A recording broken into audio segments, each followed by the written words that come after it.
Hello, my name is Brucker, and I host Autopsy of a Horror Movie, where I take an in-depth look into the horror genre.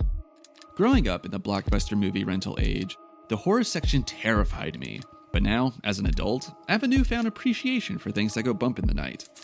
On this podcast, you can expect to hear fear analyses, kill grades, commentary tracks, and interviews with special guests. Join me as I perform an autopsy on the genre at whole. Check out Autopsy of a Horror Movie anywhere you find podcasts, and follow me on Instagram at Brucker Horror. Welcome to Zombie Strains, the podcast where we watch all of the zombie movies in chronological order. The year is 1961. We're still in Mexico, and we have our first superhero. Not Batman, not Superman, but the man in the silver mask, Santo versus the zombies. You know, I've seen people act like that in pictures.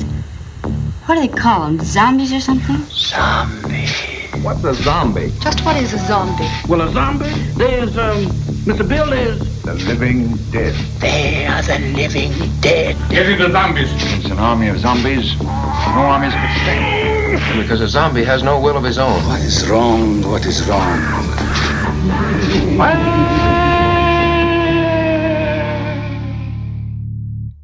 Hey, everybody. I'm John. I'm Andy. I'm Brad. Hello, and welcome to our new wrestling podcast starring Santo, the world's greatest wrestler. I found this film an absolute delight. I'll just spoil it right now, and we can talk about it. We have so much to talk about in this movie, but yeah, how'd you guys do? This movie is packed with stuff, and this was a genuine delight. Yeah. I can't wait to discuss this. I think it's the first, well, we'll get into it. It's the first movie we've watched that's really, except for maybe Zombies of the Stratosphere, that's kind of made for children, you know? Yes. So as mentioned in the intro, this week is Santo versus the zombies. Brad, tell us about how this film came about. Give us the details. All right. Santo versus the Zombies has several release dates. On Wikipedia, it's 1961. On IMDb, it's April 1962. They don't say if it's U.S. or Mexico, so I'm going to go with 1961. All right. Santo, the man in the silver mask, whose real name is Rodolfo Guzman, was a professional wrestler. He used a variety of stage names, but first wore the silver mask in 1942, which led to him being called the man in the silver mask. He was the bad guy in the wrestling matches, but the crowd loved him. The first two movies with Santo were filmed in Cuba in 1958, but their release was held up after the Cuban Revolution. In these films, Santo was the sidekick to the Masked Man, a detective played by Fernando Oces, who wrote the story for Santo versus the Zombies. The first film with Santo as the heroic lead is Santo versus the Zombies. Hey, that's our movie. Throughout the 60s and 70s, Santo fought a variety of evildoers, including many genre monsters, vampires, Martians, werewolves, Frankenstein's monster, and mummies. And don't forget, Vampire Women was apparently the most popular one. Yes, and we'll talk briefly about that too. But Santo will return to Zombie Strains in the 70s in a team-up with Blue Demon, another masked wrestler, in Santo and Blue Demon versus the Monsters. This is exciting. I can't wait. And Santo died in 1984, and by then he had done over 50 Santo films. You mentioned that you like this. I liked it a lot too, and I've never seen a Santo film or a Lucha Libre film, but what I kind of like about it is it's such a long series of films, and I'm a big fan of Zatoichi, and I'm a big fan of James Bond, and they all started at the same time. Huh. And it's kind of nice to see that. This has that same... Yeah, as Zatoichi, that I didn't think of that when I watched it, but now that I hear you say that, and this is Zatoichi, the Blind Swordsman, is that correct? Correct. Yeah. And they made like 2 to 3 a year, kind of like the Santo films. They just kept cranking them out. Yep. All right, Benito Alazraqui co-wrote and directed Santo versus the Zombies. He directed The Curse of the Doll People, which we covered in our last episode. This is his 24th film and only Santo film. He directed 16 more films, with his last coming out in 1995. Antonio Oriana co-wrote the script with Alazraqui. He wrote 4 more Santo films after Zombies: Santo versus the Vampire Women, Santo versus the King of Crime, Santo and the Hotel of Death, and Santo versus the Diabolical Brain. Is there any way we can get Vampire Women onto our watching schedule? Well, Just apparently asking. it's the best one, is what I've heard, was what I was reading. We can talk about it. Maybe there's a reason to have fun. Fernando Ozes wrote the story that Alazraki and Oriana adapted into a screenplay. He was a professional wrestler in the 1950s and 60s. In the 50s, he had his own series of Lucha Libre films where he played La Sombra, or in English, The Avenging Shadow. And he did this in 3 films. He wrote the first 2 Santo films, and he wrote the story or screenplay for 9 more in the 60s. He also had a variety of roles in many of the Santo films as a wrestler, a vampire, inspector, or henchman. In Santo versus the Zombies, he plays the wrestler who's made into a zombie and fights Santo in the ring. Irma Serrano plays Detective Isabel. Santo versus the Zombies is her first film. She is also known as the Tigress of Ranchero music and was a very popular singer in Mexico in the 1960s.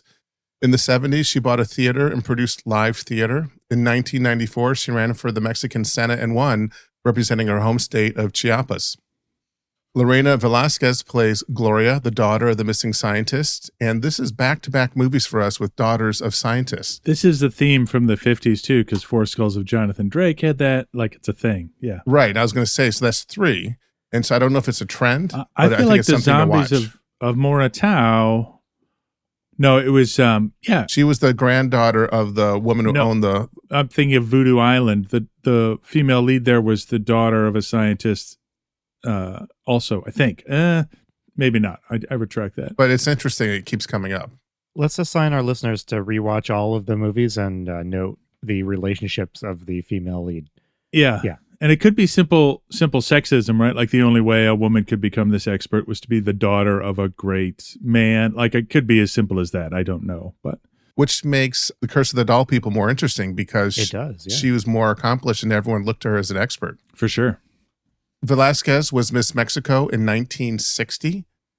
She became a cult star with her performance as the Queen of the Vampires in Santo versus the Vampire Women, which was featured on Mystery Science Theater 3000. Like we're saying this movie is a delight, but what is considered the best one also was good for Mystery Science Theater 3000. So I just want to create a little context about what we're watching here. Yeah, I did wonder if this has, I would be surprised if this has not been Riff Traxed or Mystery Science Theater. Yeah, yep. Jaime Fernandez plays Detective Rodriguez. He won the Silver Ariel Award 3 times, which is Mexico's equivalent to the Oscar. One award was for playing Friday in Luis Buñuel's Robinson Crusoe, for which he is best known. He was also head of the Mexican Actors Union. Armande Silvestre plays Lieutenant San Martin. He dropped out of college to be a bullfighter, but was badly gored and gave it up. Oh. His first film role was in 1947, and he was in the 1968 film The Batwoman, which we mentioned last episode. Yes. I do hope listeners went out and watched the trailer for that. Like, trust me, it's worth it. Yeah, here's a second chance for you. It's totally worth it. Armando Silvestre has over 200 acting credits, and his last credit was for a TV series in 2017. Andy, I think you have background on the Mexican cinema, the Golden Age, to share with us. Yeah, I'm going to toss it to John in a minute because he's going to tell us a little bit more about the amazing character of Santo and his place in Mexican culture. But I just want to take a quick minute. We've talked about the big global events going on in 1961 a couple of times already. So this time I thought I would just take a look at Mexico, just take a really quick overview. So in 1961, Mexico is right in the middle of what's called the Mexican Miracle, which was this period of several decades, starting roughly in the 40s when Mexico emerged from World War II in a very prosperous and good situation. So the Mexican Miracle was this period of time where the Mexican economy was just booming for various reasons. So times are good in Mexico, although it didn't reach everyone equally, of course. But so we have several decades of economic growth going on, probably similar to the U.S., giving consumers more consumer power and options, I guess. So people are getting TVs, other stuff like that. And this is the tail end of the period of time that people call the golden age of Mexican cinema, which was a time, even though Mexicans were watching lots of Hollywood productions, during this time there was this real explosion in Mexican film. And there was sort of a certain patriotic pride that went along with this film culture. As Santo enters the picture here, we are at the tail end of that. So I don't think we can squeeze him right into that golden age. But and yeah, Mexico's prosperity continued through the 60s. It eventually did come to an end, like all good things. And one of the amazing cultural things that occurred kind of parallel with this period was this explosion of popularity of lucha libre in Santo. So, John, you want to tell us a little bit about that? Yeah, so wrestling was huge in Mexico and still is huge in Mexico and Latin America. It had a huge cultural influence. It also, around this time, was huge in the U.S. as well. And there's actually an interesting sort of dynamic where the two cultures of wrestling sort of feed and enhance each other. They're very different. I think there's a wider variety of characters and types at this time in Mexican wrestling, lucha libre wrestling. But they started to make lucha libre movies, and they were frequently made, and where the main character was simply a wrestler who also in his spare time, solved crimes or did, all kinds of strange things while wearing a wrestling mask. Santo is more, and I think, so what I did to research this is I did our typical reading on the internet and poked around a little bit, but I also talked to one of Brad's co-hosts on Multiplex Overthruster, Javier, who's a great friend of ours and who grew up in Puerto Rico. He moved to the U.S. when he was, I think, 10, and that's when we met him and he became our good friend. But I wanted to ask him, what was Santo like? I know it's a huge Latin American phenomenon, but what was it like for him as a kid who's our age? When I was a kid, I was watching, there were Hammer movies and Ultraman was on TV. There was all this stuff that was around. So I asked him about Santo, and he said it was everywhere. You would just put on the TV and there would be a Santo movie on. So I think that's the first thing. The end of Mexican golden age of cinema is sort of paired with the rise of television. And so while they still made Santo movies, I think most people saw these on TV. So Santo is in everybody's house. Santo is also described as a folk hero. He's more than just an actor. The closest comparison I could make to an American actor is maybe John Wayne. But even then, I think Santo's cultural influence is bigger than that. Does that make sense? Do I sound like a crazy person? No, not at all. And it's important to note also there's no distinction between Santo and his role. In fact, for this movie, his credits are listed as Santo. He never took off his mask in public. In fact, he would often, if he was traveling to film or go to a wrestling match and he had to leave Mexico, he would go at a different time than the crew so he could go through customs with his mask off so the crew would not see his real face. And he actually never revealed his face until a week before he died on a talk show in 1984. He pulled up his mask just enough for people to see his face. And that is literally the only time he shared it. One of these women in this film, in her autobiography, said that he took his mask off in front of her and she said, "Put it back on, please." That's amazing. And he was buried in the mask. So the sort of myth of Santo is everywhere. But I asked Javier, what's it like? And the comparison he made was, as a kid, to watching Adam West's Batman, right? Santo movies are not as silly as that. They're not as arch. They're not ironic.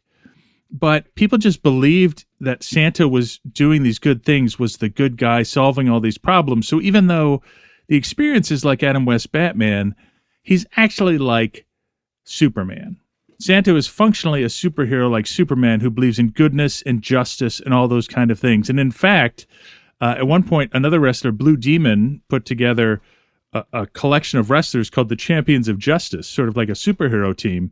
He invited Santo to be part of it, but Santo had other film obligations. But Blue Demon is another one of these lucha libre wrestlers who made a bunch of movies. He is sort of the Batman character. He has that sort of dark edge. Santo doesn't have that. He's always good. He's always on the side of justice, and he always wins his wrestling matches. So I just think that it's so fascinating to get this peek into somebody else's culture, because I've never seen them before, but it just has that, there's something just sort of wholesome about the whole thing.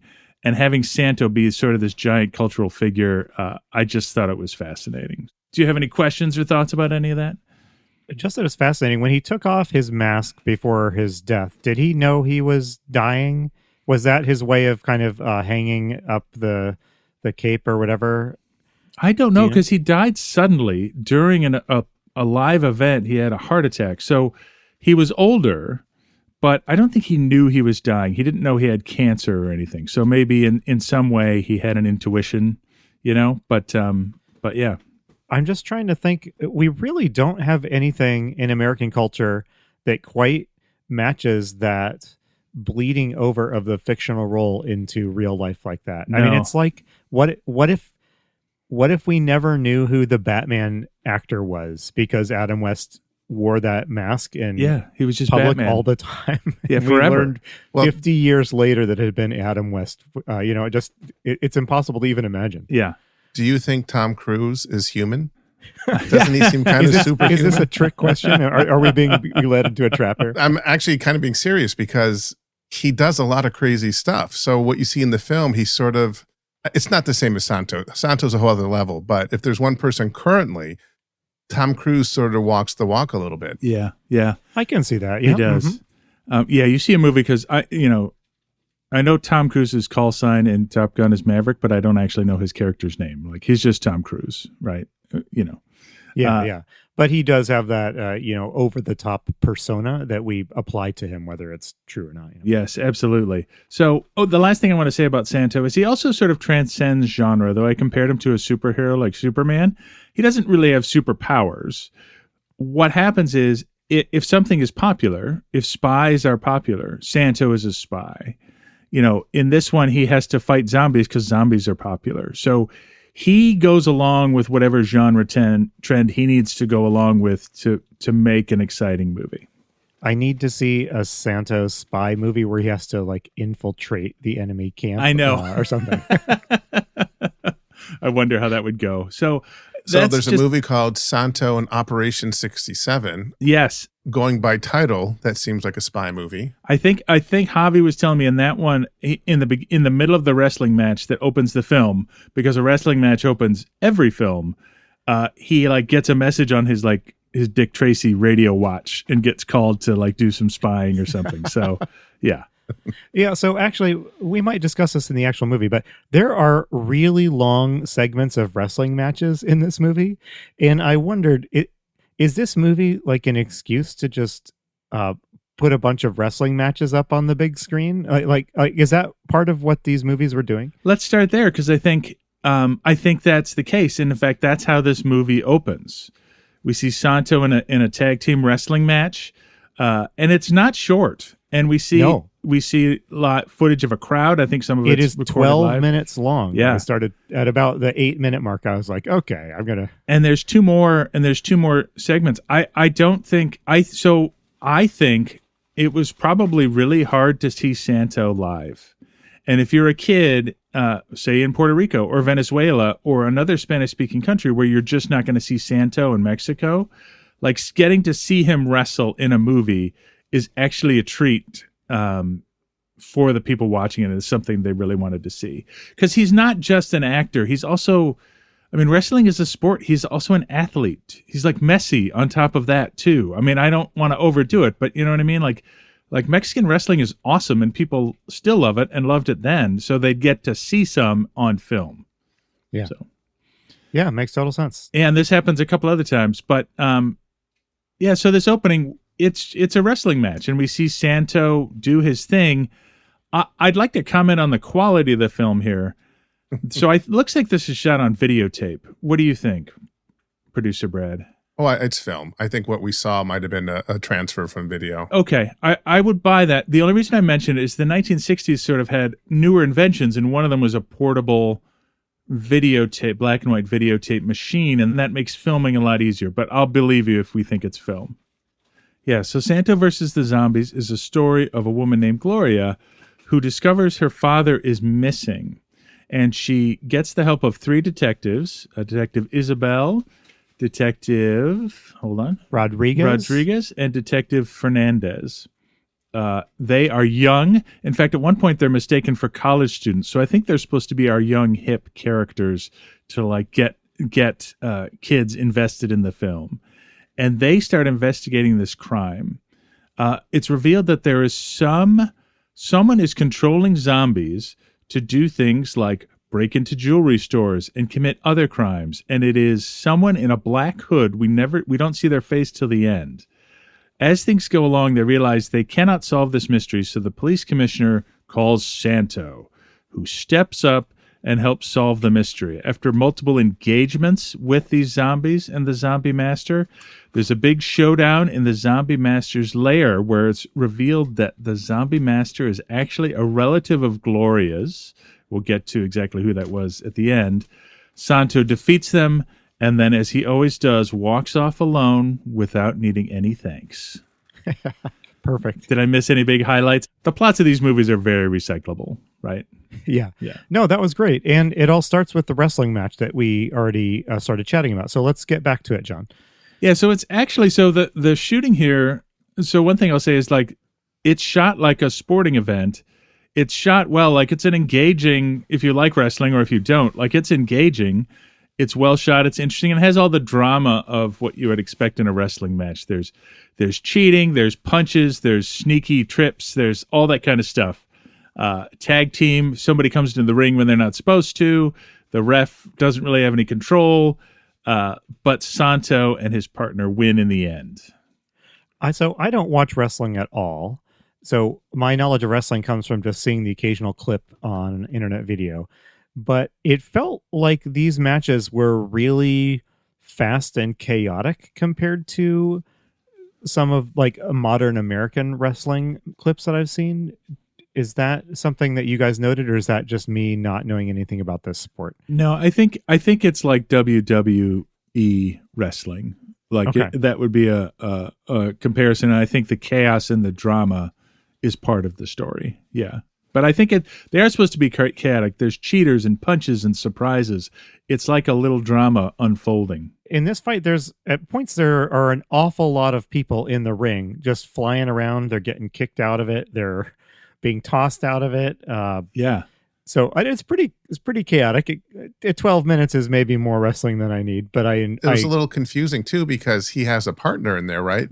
And he's in the white trunks and the partner's in the black trunks. And the opposing guys have black and white trunks. So I thought the team would all be in one color. I was confused. I was confused by that a couple of times. But I think the only thing you need to know is Santos in silver with the white trunks, and he always prevails. And that when they punch each other, this comically loud thump sound effect plays. Yes, it does. They used to stomp the mat, right? They'd punch somebody and stomp the mat at the same time. I was not a huge wrestling fan, but I somehow know all of this. All right, so we're watching the wrestling match, and in attendance is Detective Rodriguez, who is young and he loves wrestling. His two partners, Detective Isabel and Detective Almada, and this is confusing. The subtitles refer to Detective Almada as Detective Savage, so we're going to refer to him as Detective Savage here. But the two of them come to fetch Detective Rodriguez and take him to Gloria to begin the investigation. And in this scene, as they're going through the investigation, we meet all the main characters. So I'm gonna list them for you. We'll go through a canonical list, and then we won't worry about it too much because they're somewhat interchangeable. So let's run down our characters because there's several of them, but let's just take a moment and run them all down here. So our protagonist is Gloria. Her in IMDb, she's listed as Gloria Sandoval.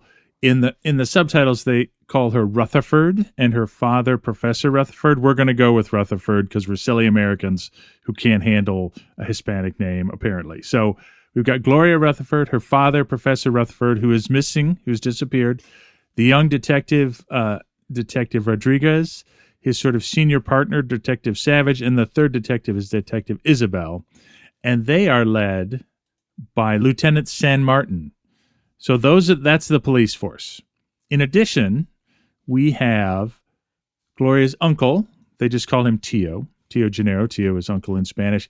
And his helper, who is a nurse, because Tio is blind, and his helper's name is Rogelio. So those are our main characters. Did I miss anybody? I think we got most of them covered.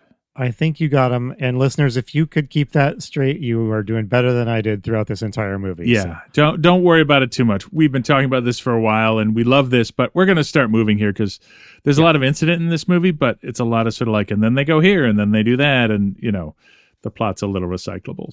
In any case, they're in Professor Rutherford's office. They're talking to Gloria, and blind Uncle Tio is here.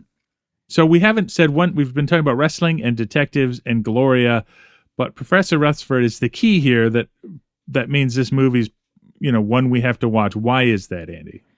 Because he is a zombie expert. Right. That is an expert on zombies, not a zombie who is an expert. But he's a renowned professor who has just returned from a trip to Haiti, and has been writing a book about zombies. And in fact, he went missing when he left the house with his zombie book manuscript to take it to his publisher, but he never made it to the publisher, and he's vanished. The book isn't just a history book. It actually contains sort of calculations and symbols and glyphs. Like, it's almost like an instruction manual to Haitian zombie ritual is the impression that we're given. Yes. So the stealing of the manuscript is significant because somebody's stealing it for their own nefarious purposes, which we find out about immediately because the next scene is 3 zombies breaking into a jewelry store. What are our zombies? They're zombies, and we're pretty sure they're zombies. But what do they look like, Andy? Well, they look like thugs, right? Yes. They look like wrestlers. They're wearing leggings and wrestling boots and like tunics. And they're all big. And they're all ripped. Yeah, they're big, bulky guys that look like thugs, and they act a little listless, but they don't look like corpses. They're not decayed. They don't have makeup. They're clearly wrestlers so that they can get into wrestling matches with Santo when he shows up. Correct. And they break in. So they have these rods that they're electric rods. They can zap people with them. They carry them throughout the movie, but also they're portable welding torches. Long story short, they break into the vault of this jewelry store. Do you want to bet this is our first movie where the zombies use a cutting torch to break in? They have a weapon, the first zombie weapon. It's the first zombie weapon, and they seem to have some agency and intelligence. They don't speak, they move like zombies, but they seem to be able to make decisions and execute instructions when controlled by somebody else. Yeah, they can move quickly if they need, right? They have a regular range of motion that a living human has, right? Correct. Then what happens, though, is they're interrupted by the owner of the jewelry store who tries to shoot them. And they are immune to bullets, but we get another first here, Andy. What happens when he tries to shoot them? Well, we see the bullets striking the zombies, including a headshot. Yes. And you see their shirts get kind of ripped up by the bullets. These are squibs, which is, there's an explosive packet under the tunic, and when the gunfire happens, it explodes out, so it looks like the person was shot. Apparently, squibs can be very painful because it is a little explosion. And then some private security folks show up and they start shooting, and there's squibs everywhere, but the zombies... Can we talk about the squibs for a second? Yes. Because as they go off, they're disintegrating the shirt. They're that powerful. Yeah. the tunic they're wearing is becoming shreds. Apparently some stuntmen and actors hated squibs because you would get just like bruises all over your body from the explosions of the squibs. But so I need to pause us here because I got a little distracted by a detail in this scene. Yeah. The security is alerted when they break into the jewelry store, and that triggers an alarm. Yes. Over at the security office. So I did a little digging. When would you guys guess the first burglar alarm of this sort was invented? I want to say... Give me a decade. I would say 1890s. 1850s. Oh, really? Yes. Augustus Russell Pope patented the first electromagnetic burglar alarm in 1853. And I presume it was just like if current was interrupted, it would ring the alarm. That's exactly it. He had a closed electrical circuit on doors and windows. Nice. And so you should explain that when the alarm triggers at the security office, they have a wall with all these lights with numbers. And it was like number 7 is flashed, and they go, the jewelry store. And then they run off. And I think these aren't police. It's like a private security firm. Right. That's right. Yeah. So the zombies can drive cars. They can make decisions. They can use tools, but they don't seem to have free will. Would you agree? And they can wear really, really tight pants. Really tight pants. Is really evident in the scene as they get in the car. All right. But they drive off in their car. They've got like a station wagon. And then we cut to the police station.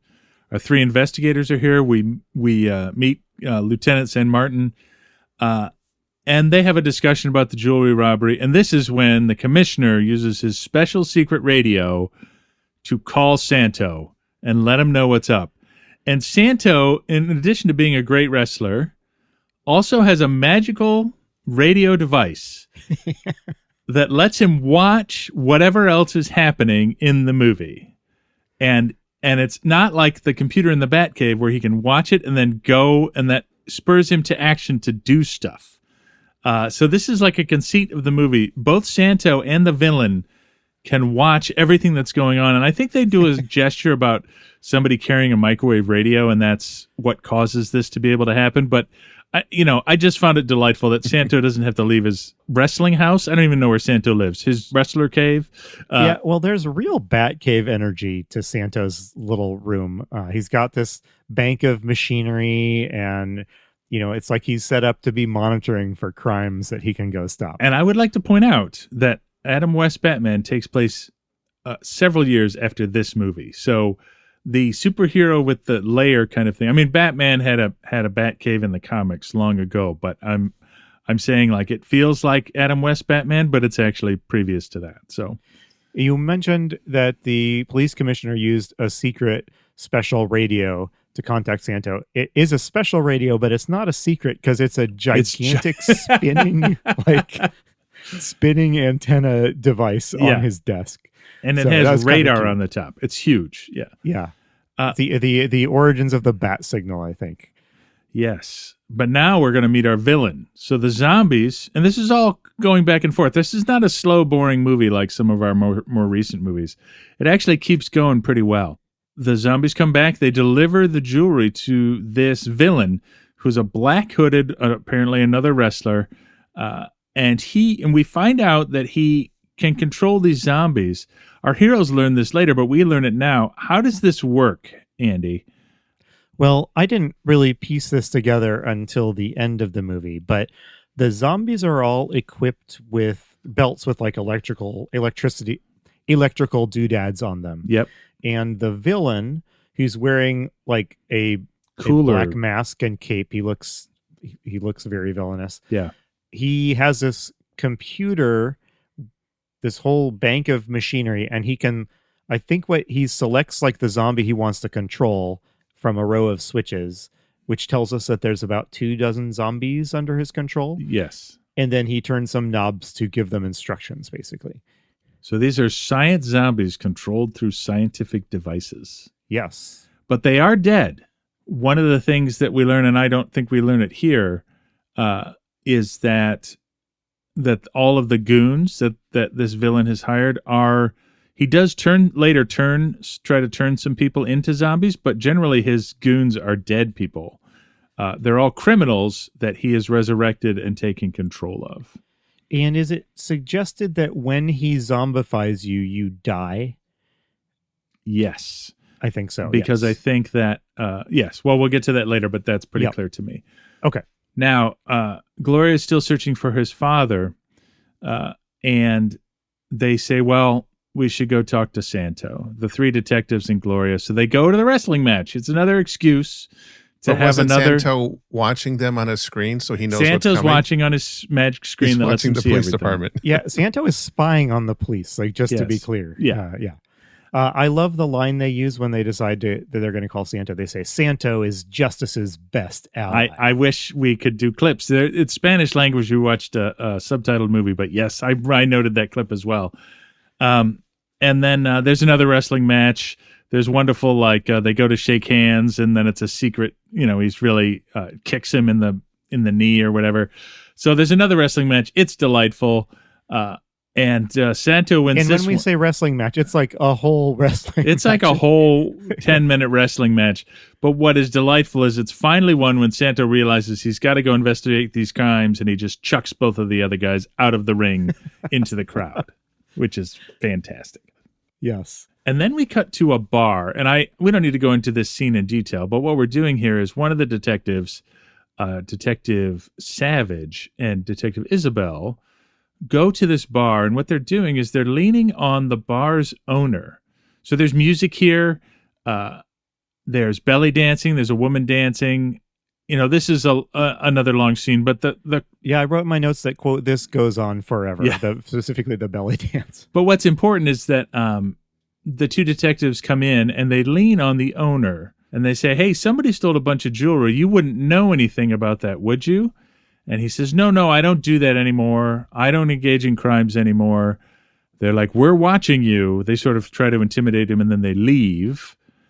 And as soon as they do, he whispers something in someone's ear. So what I took this to be is that he is in league with the villain, and he's now dishing that the detectives are on to the villain for his crimes. I saw him as a more tragic figure. I thought that's true. I thought that because he's going to wind up dead shortly. Yeah, I thought that he was truly trying to. This is my headcanon. He was trying to put his life of crime behind him, and he was reluctantly trying to learn about the burglary because the detectives were hassling him. Well, no, he uses the language. The cops say, we're looking for diamonds, rubies. He goes, I don't know anything about robberies. And they said, yeah, we didn't mention robberies. Give it away. So he kind of gives away that he knows about them. Okay, I missed that. See, this movie is so subtle, wouldn't you say? I would. It's so. Let's go to the next incredibly subtle. We'll move on from this scene into the next incredibly subtle thing is, for no reason, and it never comes back up, but it's super essential to Santo's character. The villain says to his henchman, the other black hooded person, all right, send some zombies to the orphanage. I need new subjects for experiments. And the zombies drive over and attack the orphanage. And Santo sees this happening. So apparently he can see inside the villain's lair as well. Wasn't the plot of one of the Nolan Batman movies how dystopian it was that Batman had surveillance rigged all around the city? But Santo's pure of heart, like Superman. He's not Batman. So yeah, I think you're misinterpreting his surveillance. Right. But the great part is here, just because we have to have it in the movie, because Santo is of great character and defends the innocent, the zombies attack an orphanage, and Santo has to show up and drive them off. Just zombies attacking an orphanage. I mean, that's right up there with kicking a cat or tripping an old lady crossing the street. And when I say this is like a film for children, like I said earlier, it's just designed, let's put Santo in, let's make the villain as villainous as possible and put Santo in a position to look like the best person. We can go over this scene in detail. All I want to point out, though, is Santo drives a sweet, I believe it's a Corvette convertible. Yeah. To the crime with his cape flying behind him and his silver mask. He looks pretty cool. I wonder if this is like a Santo mobile that is in all of his movies. I want to believe that's true. Yeah. Did you notice? So Santo's wearing a cape in this scene as well. A very elegant cape. Yeah, Santo wears a cape. Now, in later movies, and we're not going to get it here, sometimes he wears a suit. He'll go to a wedding and he'll have his silver mask on and wear a suit. It's amazing. Oh, okay. Our investigators hear about the fight on the radio. Though bullets do not work on these zombies, Santo is so ferocious they run away without stealing any children. And our investigators and Santo, are bound together, and there's a car chase. Can we stop before the car chase? Mm-hmm. I just wanted to say, because all of the fight scenes in this movie are wrestling matches, essentially, they are highly entertaining to watch. We have commented on how bad and unchoreographed a lot of the fight scenes in these movies to date have been, but because everyone's doing cool wrestling moves, these fight scenes are a genuine delight to watch. They are, and if I were to make a comparison to something I grew up with, it would be like early wuxia Shaw Brother type kung fu movies, right? We solve our problems by fighting, but not using kung fu. We use wrestling in this case because we're wrestling I mean, they're culture. not just punching each other or wrestling each other to the ground. They're doing wrestling throws, jumping off file cabinets and throwing each other over beds, and it's pretty entertaining. All right, back to the car chase. There's a car chase. The villainous zombies are trying to get away in their station wagon, being chased by Santo and the investigators, and they're all sitting in the front. And they're all in the front seat again. You do. And I looked it up. The zombies are in a Plymouth Deluxe Suburban. 1950. Wait, so did you identify Santo's car? There is a Corvette. It's a 1956 C1. Okay. It can't. 56. Yeah, it's a Corvette, And then I think later there's a Thunderbird too in the film. but no Plymouth Furies. In any case, the evil villain who has the magic TV viewer that lets him see everything realizes he can't let his zombies get captured, so he throws some switch and blows up their car and burns them to cinders. So since they've failed, and so but they do find a clue, and this is, I think, the first time we hear Santo speak. The only thing left over is one of these little torches, these electrifying torch things That looks like a crowbar. That looks like a crowbar, and Santo hands it to one of the detectives and says, "Check this for fingerprints." This is the first time he spoke. We're pretty well into the movie, and I actually wondered if Santo doesn't speak. But after this, he does say several things. So the plot picks up here. They do discover. So this is where the police discover that the zombies, right, who have been handling these crowbar torches, are all fingerprints of dead criminals. And throughout the movie, for the rest of the movie, they'll say, "Oh, it's another dead criminal and another dead criminal." So they really drive the point home. All the zombies so far are criminals brought back to life by whoever this masked villain is. Was it obvious to you at this point who the masked villain was, John? I'm terrible at I didn't even try. Right here is where I guessed who it was. Yeah, and also there's one character who's not involved in anything else, so it kind of has to be that character. But we won't ruin it. We'll go to the end here pretty quick. So the detectives who leaned on Pavetti earlier in his club go back to say, "Hey, I think you knew about this and you know these criminals, but he has been murdered and he is hung." I think it's supposed to look like a suicide, but I think he was murdered by the zombies. Yeah. And this is the villain covering his tracks. So the villain is obsessed with these detectives and with Santo. So the rest of the movie is him trying to kill them or abduct them or do stuff to them. So the first target is Detective Isabel. The zombies break into Isabel's room. They menace her, and Santo also breaks into the room through the window. So Santo does not use doors if he can avoid it. He used the door, and they used the window. They used the window, and he used the door. I don't mean to belabor this point so much, but it was just so weird that he just comes through her door suddenly. Yes, because he's got the secret device that lets him track everything. Yeah, so they make a big deal right before the scene of giving Isabel like some sort of radio device. And I think the entire purpose of it is so that they can have Santo know what's going on without suggesting that Santo is spying on this woman's bedroom. Absolutely. But Santo defeats these two zombies. What happens, Andy? Well, they vanish. They fumble with those belts that have the electronic gadgets on them. And I think they turn... So I think they turn invisible. I think they turn invisible and then they escape and try to set the house on fire. So them turning invisible, this is brand new to the movie. I got confused by the fire because when they entered the orphanage, suddenly there's a wall of fire at the door that they pass through. I think they can create fire. And then there's a little wall of fire outside her window, and it seems to disappear after they do. It was just strange. There's no explanation for it. Yeah, I'm not quite sure what that is either.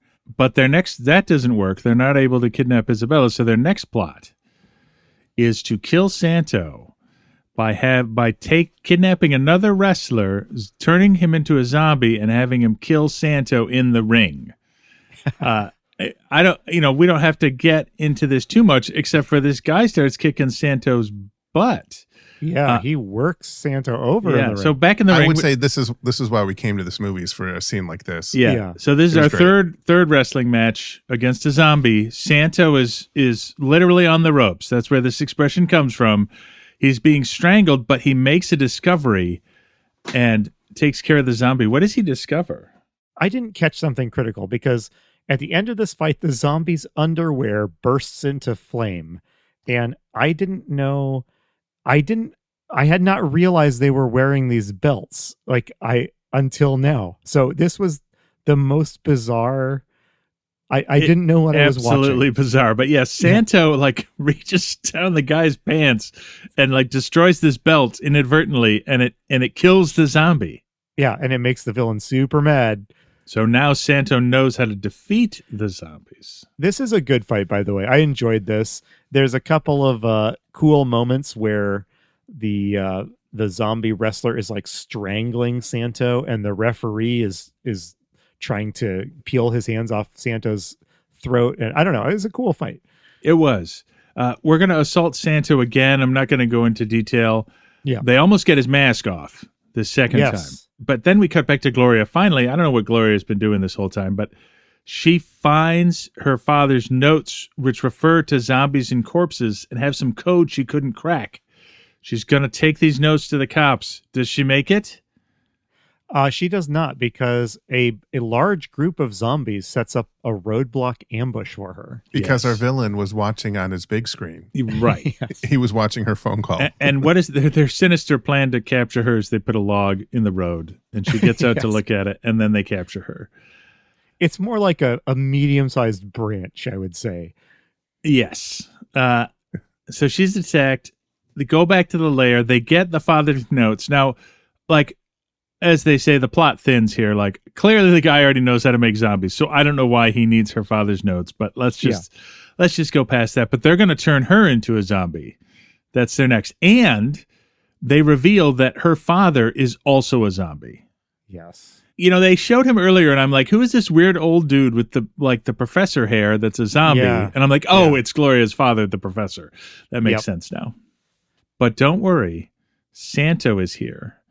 So it's sort of a race against time. Yes. Santo breaks into the bad man's house. How does Santo get into the house, Andy? Santo finds a secret. It's very Scooby-Doo. He's like searching around. Yeah, but before that, he comes in through the window. Like, my note here says, does anyone in this movie know how to use a door? Santo comes in through the window, but he finds a secret entrance in the back of the fireplace. He does some stuff where he disables... He disables a couple of zombies. He sneaks at them and takes their belts, and they deactivate. He breaks in. Then he pulls out a flashlight, and I have a question. Yeah. Where did Santo Santo keep a flashlight in those tights? Is it like in a pocket in his cape? Like I wasn't quite sure. I'm happy leaving that. Yeah, we'll just move on. Now we have Detective Isabel is in the car, and the zombies come to get her. And so all the investigators are also coming to the lair, but they get captured by the end zombies. of the scene, there's like 7 cars have showed up at this. All these broken down cars stopped by a large branch, people surrounded by zombies. There's shooting. And the villain says he's going to turn Gloria into, I quote, the first woman zombie. Yes. So I don't know why that's important. However, before that can happen, Santo shows up, he breaks in, and he stops and he takes his cape off. So we know Santo is not messing around. There's a big fight. There's a knife. He's wrestling with both of these henchmen with the black hoods. One of the belts is electrified. And so in the fight, Santo forces the main villain like up against an electrical panel, and his belt zaps, and all the zombies... Because his belt is destroyed, all the zombies collapse. Yeah. And then he collapses. Yes. And Santo pulls the mask off, and who is it, Andy? It is Rutherford's brother. Tio. It is Uncle Gennaro, Tio. The corpses burn up. Everybody is there. Everybody, the detectives, everybody shows up just in time for Santo to give his speech. The longest line Santo has. Gloria says, why would my uncle do such a thing? And Santo says, for ambition, wealth, and power, men who defy God's laws, they end up victims of their own evil acts. And then Santo walks away, and the police lieutenant says, there he goes again. He doesn't even wait for thanks. Yes. And our movie ends with Santo walking off alone. Yes. Did I miss anything that you really wanted to cover? No, they speculate about his identity at the end. They're like, I wonder who he is. Yes. And they decide he's just a legend. He's just the a legend. Silver Mask. Yeah. He's a legend, a chimera, and he embodies the greatest things, justice, honesty. That is Santo, the man in the silver mask. Yeah. So great. So Yes. we've got an uplifting Superman-style happy kids movie in the middle of our zombie podcast, and I couldn't be happier. So, hey, let's jump right into our wrap-up questions, John, shall we? Yes. All right. In Santo contra los zombies, is there a hero party? There sure is. There's Gloria, the three detectives, there's Santo. They're all working together. Yeah, I thought it was kind of interesting how much work the detectives do. This isn't a movie that's only about Santo just solving all the problems. No. He comes in at all the key moments, of course, but the detectives are doing a lot of the groundwork here. Yeah, I think so. How does the party do? How many survive? I think they all do. None of them, Yeah. some of them come close. Santo is near death a couple of times, but I gotta be honest, I wasn't really worried. But everybody survives. Yep. Is there a zombie horde? I'd say yes, specifically at the end. There are zombies that menace people. There's about 8 of them at one point on so screen. I'd call that horde. I say horde. Yeah. So, what type of zombie strain are we dealing with? What are these zombies like? These are science. These are a combination of science zombies and reanimated corpses. They don't really say how the belts clearly control the zombies, but they don't really say how the zombies are reanimated. Is it the belts or is it the scientific apparatus the villain has in his lair? So, all right. So, I don't think this is a movie that holds up to too much investigation here, but so when they turn Santo's wrestling opponent into a zombie, Yes. they inject him. They have the world's biggest syringe. I did put they that. inject him I put in my notes. They have a damn horse needle here. with. Yes. So yes. So I think that turns him into a zombie, and then he's just kind of listless and can be pushed around. And then my guess is that then putting that belt on allows like specific instructions to be delivered to him. I think you're right. I think that's so there's how it works. more analysis than this movie really wants you to do about these zombies. But that's what we're here for. Yeah, exactly. That's why they need us. So we're asking a new question starting with this episode. What's the speed of these zombies? Are they subhuman speed? Are they slow? Do they walk at normal pace or are they fast moving? They walk slowly, but when it comes to when they got to throw down with Santo, they seem to be normal human speed, the ability to wrestle and fight like a normal person. Yes. And how are these zombies destroyed or killed? The only way to kill them is to remove their belts and destroy their belts, which causes them to be deactivated and destroyed immediately. You cannot shoot them. One even gets shot in the head, so forget about shooting them in the brain. I don't think the headshot is really a trope yet, so I don't think they're doing anything special with it. But I did think it was interesting that they specifically showed a center headshot not do anything to a zombie. Yeah, after the jewelry store owner says to the security guys, "I shot them." They're like, "No, you missed." And he's like, "No, I saw him. I shot him right in the head." So yeah. You could kill them, like you said, by taking off their belt, but then the zombie master has a central control, like the That's network. right. And if you destroy that, that destroys them as well. Yes, and that's what happens at the end of movies. So it's kind of like a hive kind of thing going on. Yes. All right. Are there any new zombie strains here or zombie firsts? I don't, other than squibs, we'll be seeing a lot of squibs coming up. I don't think so. I think we've seen zombies like this before, though there is specifically, do we feel like the technology zombie? I mean, science created zombies with serums and stuff are one thing, but like these belts specifically designed to control their actions, do we feel that's new? I feel like it's a little new, but it reminds me a lot of Creature with the Atom Brain. Yeah. Yeah, I agree. So I also had first zombies that hold a weapon. Yes. Okay, yeah. And this is the first bullet headshot. I'd say that. Yeah. Hit a head. Yeah. Now, this is not the first time we've seen zombies driving a car, right? I don't believe so. I don't think so. No, I think we had zombies in Creature with the Atom Brain. The zombie was driving into the tree. Oh, yeah, That's right. of course, that's right. Yeah. Okay, John, you have identified 4 pillars of the zombie genre. We're going to see how many of them show up in the Santo movie. John, in Santo versus the zombies, is there an apocalypse? No. Nope. Everything's fine. Is there a contagion? No. You have to get turned into a zombie by a scientist. Are there tough moral choices? No, not one. And that's the joy of this film. It is like black and white, Manichaean, good versus evil. The good guys are effortlessly making great decisions, and the bad guys are just effortlessly making bad ones. Correct. Yeah. And are there loved ones turning against you in this movie? I will say there's a bit of a tragedy here where Gloria's father is one of the zombies, and he dies at the end, and he does turn against her. So I'll say yes to this one. Yeah, I mean, that's a really a weak And Uncle yes. Tio's the ultimate bad guy, but he's not a zombie. No, he's not a zombie. Yeah, he just that's true. He's just, again, he didn't make a tough moral choice. He's just a bad person. All right. And lastly, did the poster sell this movie accurately? I think so, because it features shirtless Santo with a silver mask looking to kick some butt and Gloria screaming. And that's what we got in this movie. All you need is just Santo on that poster, and it tells you what you need to know. All right. Over to you for your questions, John. Yeah, let me ask you some questions. These are the questions we came up with for 50s movies, which I think extend into the early 60s. Is paranoia a theme? Conformity, hypocrisy, dark secrets? No, I don't think so. This is too unsubtle of a film for those themes, I think. Yeah. Well, have our heroes changed from the 50s? Are they younger, more diverse? So this is our first female police detective.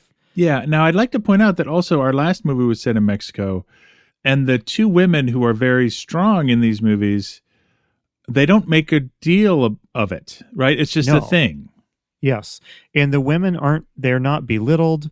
They're not treated in a sexist way. Like the Detective Isabel.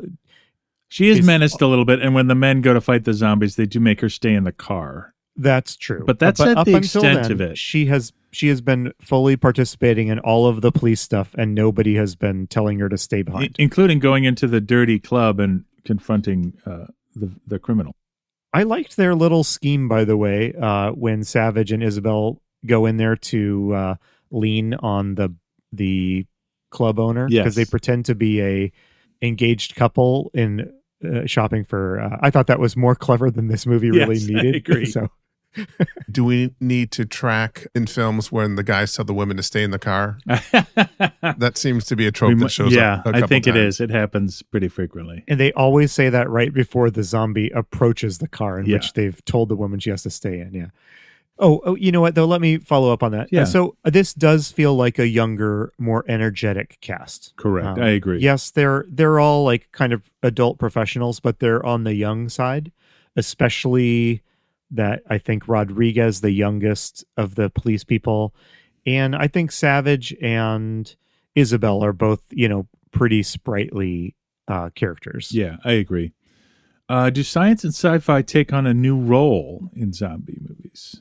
So not a new role, but this is certainly continuing the trend of, this is science zombies all the way. There's no mysticism in this at all, to the point where the zombies are, networked on this computer, and you beat them by shorting out, their control devices. Like, that's pretty sciencey tech, right? Yeah, it feels like the Batcave again, like utility belts in the Batcave for sure. But it isn't real science. No. I mean, it's silly cartoon science. So I don't think this is doing anything new or interesting as far as science goes. And finally, my last question for you is, does the genre leave its local roots in the Caribbean and move into the broader world stage? It does, and in a wonderful way. I mean, so obviously Though we have the origins in Haiti, though, still. We do. They nod their head towards Haiti, but there's really very little of substance that is related to voodoo here. So that felt to me like they're checking off the name. They meant, they check off Haiti and voodoo at the beginning, but then the rest of the movie, the delightful thing about this is a movie that I think really could only have been made in Mexico at this time in history. Yeah. And to me, I love seeing how, we've seen zombies get transplanted into the US in lots of different ways, once or twice into Europe, and now we're seeing it into Mexico. And I think that this is, they don't do anything culturally interesting with the zombies, but this is other than make them wrestlers. Well, okay, so they do. So, you couldn't. Oh, that's a first. Yeah. So this is, I think, our most culturally interesting transplant of zombies that we have seen to date. Because the movies we've seen where zombies have popped up in the U.S., they don't feel American in the way that this scenario feels Mexican. Does that make sense? It does. It makes total sense. So, all right. Yeah. Well, we wrap up each episode here by asking a few final questions and then learning what the next movie we'll be watching is. John, would you and I survive in the world of Santo versus the zombies? Well, I'm not worried about the zombies. I'm worried about getting smacked in the wrestling ring. Like, I think I wouldn't get to the zombies. I think Santo would throw me halfway into the crowd. I would survive because Santo does not let innocents suffer. And at least relatively speaking, I see what you did there. Yeah. Nice. Is this a zombie movie or is this a movie with zombies? Okay, so this is a tough question, actually. My gut says it's a zombie movie, but it's not. It's a lucha libre movie with zombies in it. It's a wrestling movie with zombies, so I'll say it's a movie with zombies. I think so, too. There's certainly lots of zombies in this movie and lots of talk about zombies, but the reality is if these were just like hired thugs, the plot of the movie would not really change very much. I think that's true of a lot of Santo movies is that they have these interchangeable plots and you just insert the new kind of villainous creature and you can have a similar story. Which the last thing I'll say about that, I said a lot of enthusiastic things about Santo. I think one of the things that these movies also do is they're very comforting, right? Let's watch another Santo movie. All the same things are going to happen, but we'll get to see Santo wrestle and we'll get to see good prevail. So there's a comfort to this. I don't think we'll see anything upsetting or disturbing or dark in these films. You know, it's feel good stuff. Yeah. And so lastly, John, would you recommend this movie first generally to anyone? And secondly, specifically to our legion of zombie loving listeners? I mean, I cannot take a movie that gave me this much joy and say, don't watch it. If you've never seen a Santo movie, if you don't know anything about that world, I think watching at least one is something you should do. And is it important to zombie fans? I don't know. There's a couple of firsts here, but I'm just going to say yes to both because I enjoyed the movie so much. Yeah. I mean, this is an easy yes to both, I think, because it's such an interesting and fun movie. Yeah. Is it like a quote good movie? No. I mean, no. I mean, so when we do say yes to this, please understand, this is Mystery Science Theater fodder for sure, right? But in the most delightful way. Yeah. And it's not incompetent. I think that's the other point to make. This is a competent film made by competent people that is just going for a younger, more less subtle vibe. But it's not bad. It's a silly movie in a mostly good way, I think. So I agree. In the context of the films we've just watched, it stands out for being fun. Yes. Yeah. Yes. We haven't seen a movie when's the last movie this fun? I can't remember that we watched. So I mean, we probably have to go back to this was more fun than Ghostbreakers. I mean, as a viewing experience, I think Ghostbreakers is a significantly superior film, but I think you have to go back to Abbott and Costello to be smiling this much while watching a movie, I think. Yes. I don't know if I'd really recommend it to zombie fans. It's a fun diversion, so I'll give it a soft yes. Yeah, go for it. Just you won't regret it. It's fun. Put it on in the background, eat some popcorn. You'll have a good time. All right, and so we have made it. We have survived all the way to the end where we enter the scariest part of each episode, and that is when producer Brad reveals to us what we will be watching next. Can I just say, I would love to linger in Mexico a little longer. Yeah, so don't bust up the good crossed. vibes, producer Brad. Yeah. Okay, so we are not going to stay in Mexico, but to make up for it, I'm going to toss in some of the all-time greats in horror film. So here is the poster. All right. For our next film. See it? Oh. Okay. Edgar Allan Poe's Tales of Terror in color. Andy, who's in this movie? It's in color, but could they make the poster be in color? Would it be that hard? This is a trilogy of shock and horror starring, Vincent Price, Peter Lorre, Basil Rathbone, and Deborah Paget.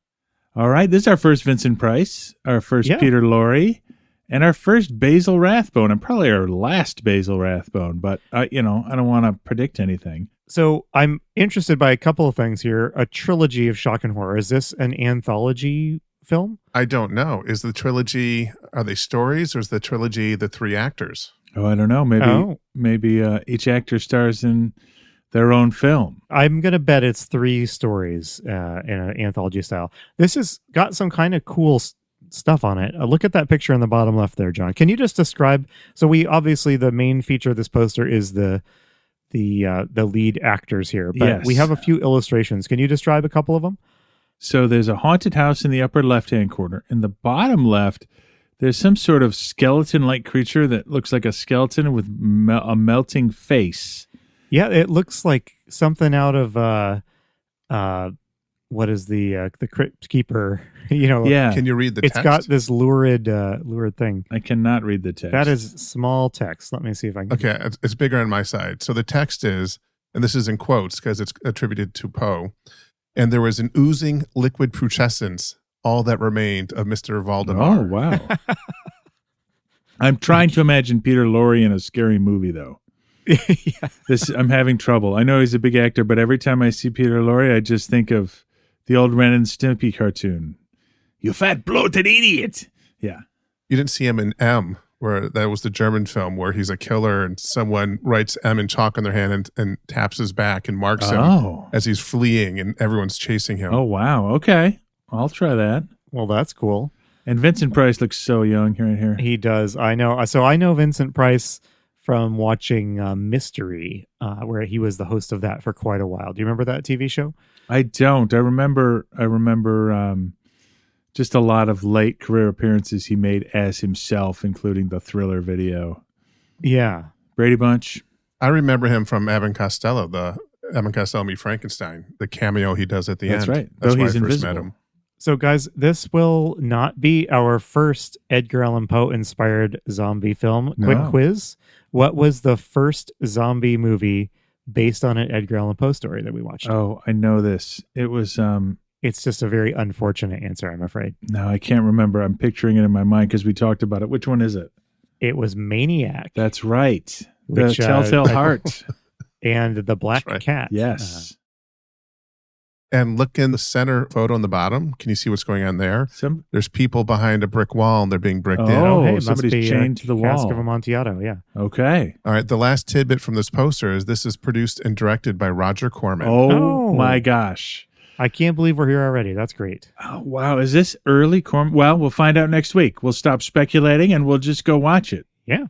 Well, everyone, thanks for joining us. We're at the end of the podcast where we remind you, please subscribe to our podcast in your podcast app of choice, Apple Podcasts, Spotify, YouTube.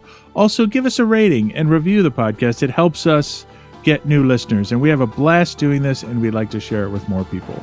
We'll see you folks next episode. You've been listening to Zombie Strains. We'll be back next episode to talk about another zombie movie. If you enjoyed our podcast, please take a moment to rate us in your podcast app of choice. Tell a friend. Follow us on Instagram at zombiestrains. All of this helps like-minded people find the show. See you next time.